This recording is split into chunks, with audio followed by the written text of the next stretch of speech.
Pozdrav slatkoljupci! Danas radimo ukusne domaće breskve. Za početak u čistu zdjelu dodajemo 3 cijela jaja, dodajemo 200 g šećera, ručno s pjenjačom sve to zmiješamo, nakon toga dodajemo 1 vanilji šećer,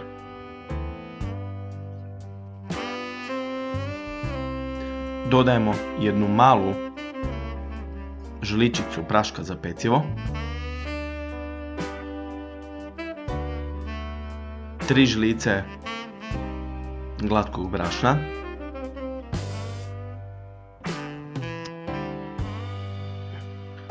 dodajemo 225 ml ulja,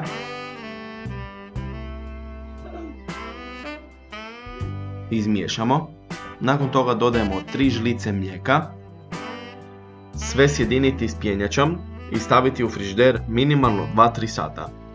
Ohlađenoj smjesi dodati 450 g brašna,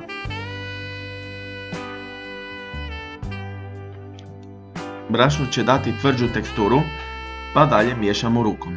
Oblikujemo kuglice od tijesta. Prilikom izrade kuglica važno je dlanove nauljiti kako se tijesto ne bi lijepilo za dlanove i kako bi se kuglice što ljepše oblikovale.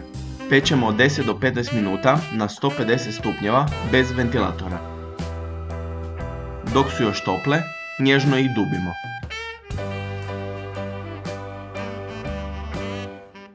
Za nadjev sam koristio mrvice od dubljenja, 6-7 velikih žlica domaćeg pekmeza, 5-6 velikih žlica ruma, 1 vanilji šećer, te sve to dobro ručno izmiješamo dok ne dobijemo jednoliku smjesu.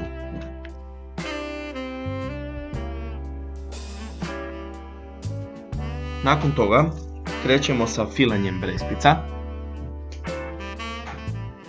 Svaku polovicu posebno nafilamo te ih spojimo.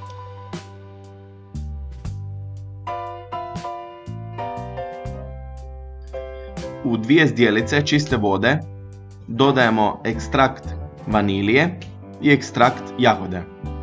Ja sam ovdje dodao ekstrakt mente. Nakon toga ih posipamo sa šećerom te ih pustimo da odstoje. Breskvice su najbolje i najukusnije drugi dan nakon što su se svi sastojci sjedinili. Uživajte!